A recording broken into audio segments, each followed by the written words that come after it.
Guys, papunta tayo sa bago nating LCFJ. So, meron tayong trade-in dito. Just in case meron kang lumang sasakyan or meron ka na pala existing approval, pwede mo i-transfer dito yan. Tara, wag natin patagalin.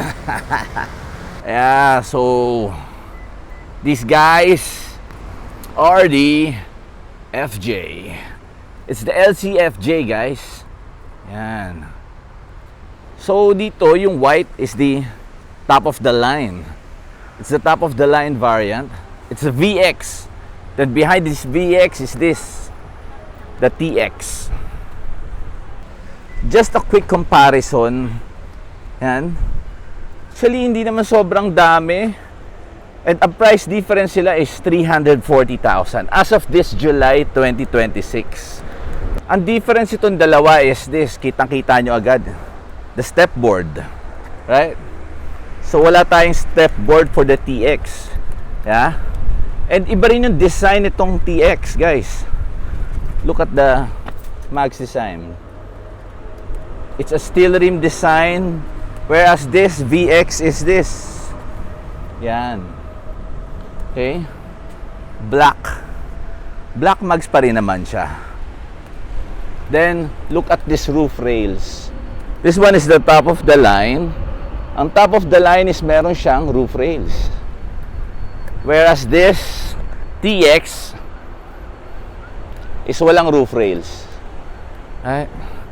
Pero sa akin, parehas tong swabe. And this one, this is the base variant. Wala siyang fog lights. Okay?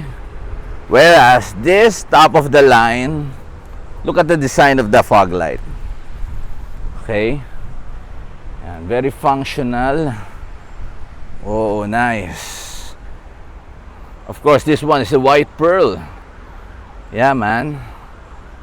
So, highly suggested, guys, is any color na tayo. Alright? At least meron man tayong second choice color. Just in case, hindi maging available yung color na prefer nyo. Right? Yeah. So guys, ang isa pang difference nitong dalawang FJ natin is this, the blind spot monitoring. So familiar naman kayo, guys, the blind spot monitoring na integrated dito sa mirrors, sa side mirror, is wala pong blind spot monitoring tong TX. Of course, that top of the line is merong blind spot monitoring. And guys, ito yung isa pang difference. Look at this. Okay? This base variant is wala siyang mudguard. And ito, gusto ko lang ipakita sa inyo, guys, that yan. So this is the top of the line. Meron siyang mudguard. So that's the quick summary for these two bad boys. And sa tingin ko, ang papasukin na lang natin itong top of the line. Dahil, of course, mas kumpleto to. Pero guys, heads up ko kayo, depende pa rin to sa magiging supply sa Philippines.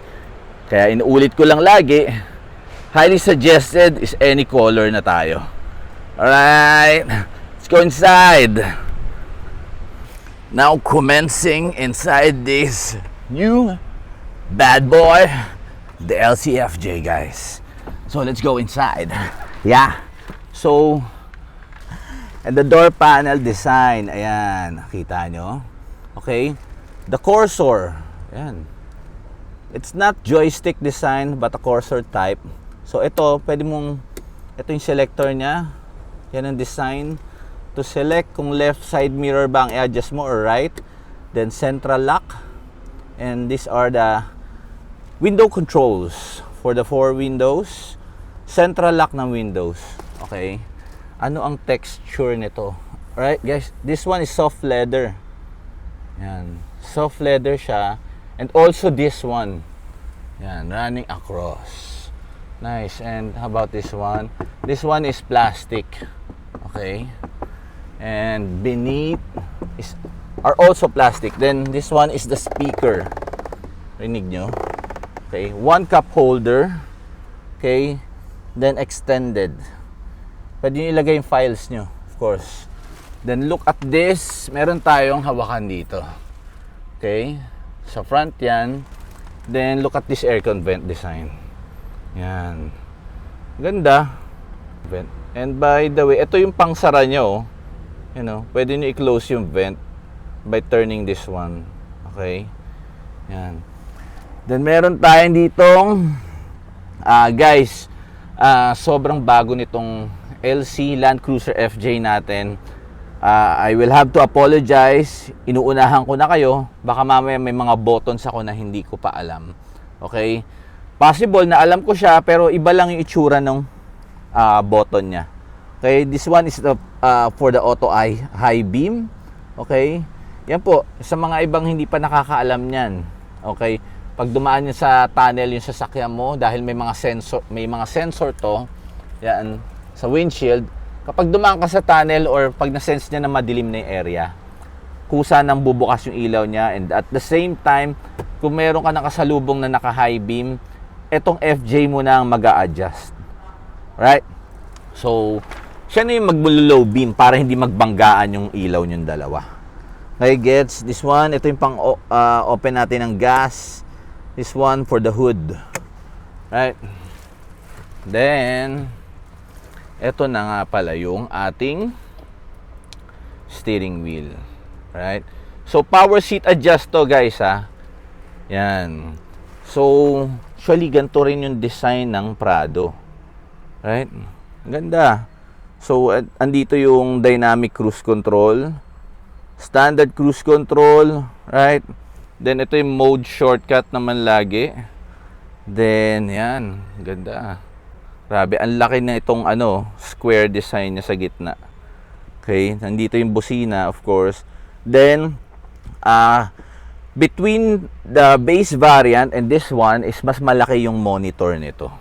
Okay, right? So, ang iba-vlog ko actually, ito talaga. Kaya ito yung napili ko dahil mas kompleto to versus the base variant. Okay, ito, this one, ito yung cursor na to. Ito yung pang-navigate nyo dito, usually sa multi-information display.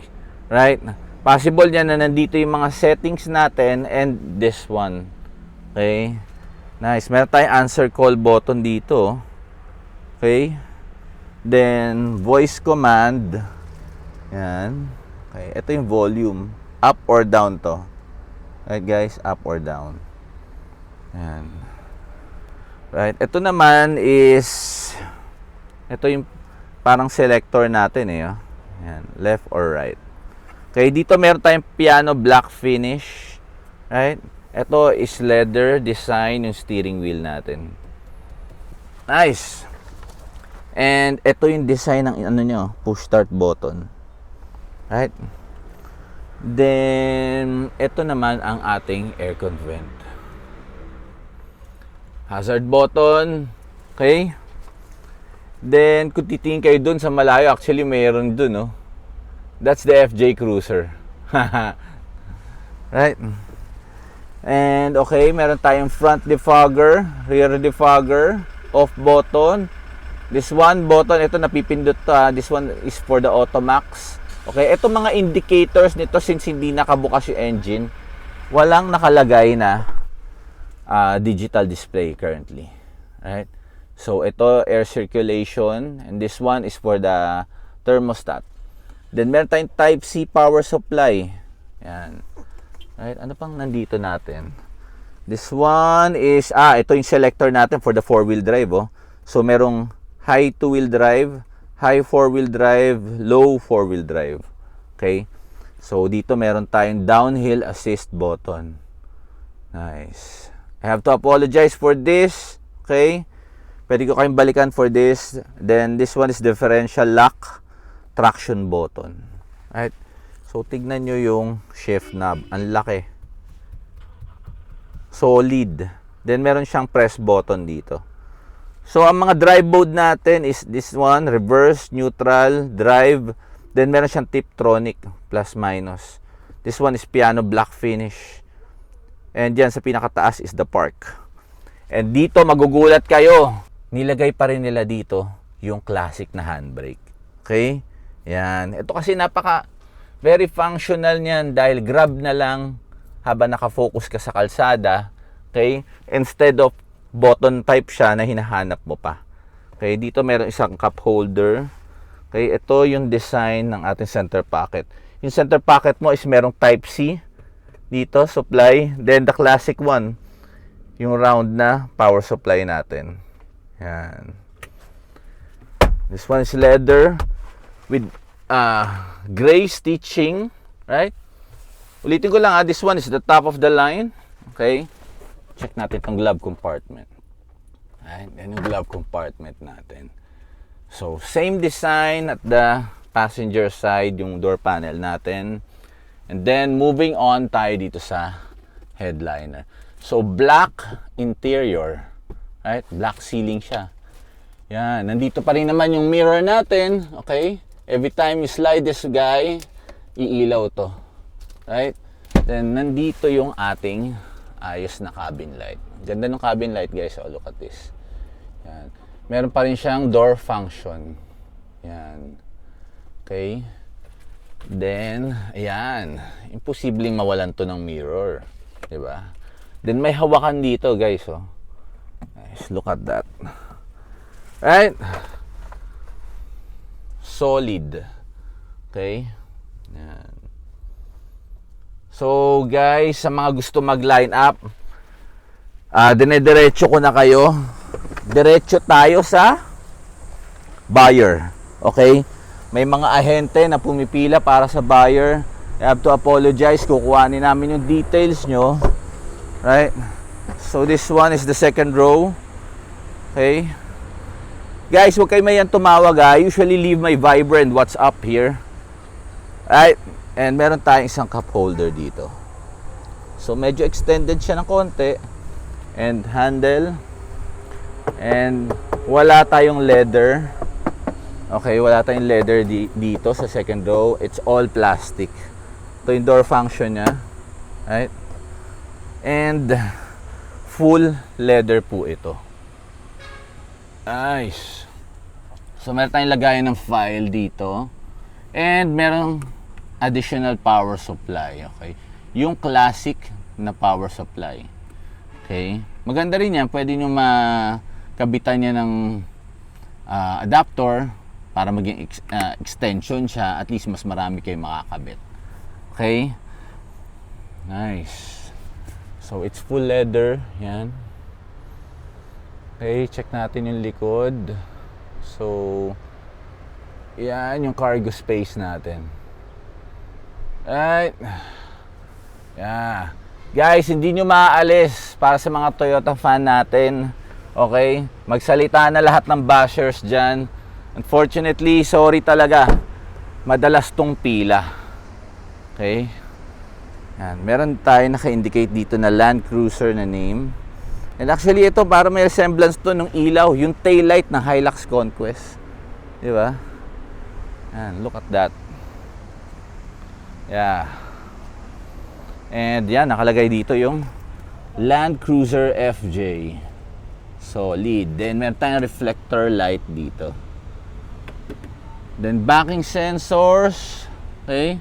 4 siya. So, 2 dito and also at the other side. Then, ito yung spare natin na gulong. Okay? By the way, yung isang camera niya dito, nandito siya, oh. Okay? Dito siya located. So, it's glossy design. Right? Then, meron tayong wiper. Yan. May sprinkler siya. Shark fin antenna. Right? So, yeah. Yeah. Si LCFJ. Guys, huwag mahihiyang pumila. Just call me. Right? Wow. So, ang door handle design niya is black color. Right? Side mirror color is black with integrated signal light. Guys, yung base variant natin doon is meron pa rin siyang integrated signal light, of course. Check lang natin tong other side. Yan. Iba rin yung dating eh, oh. Kapag ka meron siyang yan, roof rails. Okay. Yan. Solid. Boom. Okay. And by the way, ito isa pang na-mention natin na ito, look at this. Meron siyang side molding design na plain black, whereas dito sa base model natin is body. Okay. Okay. Ayan na mismo yung body niya.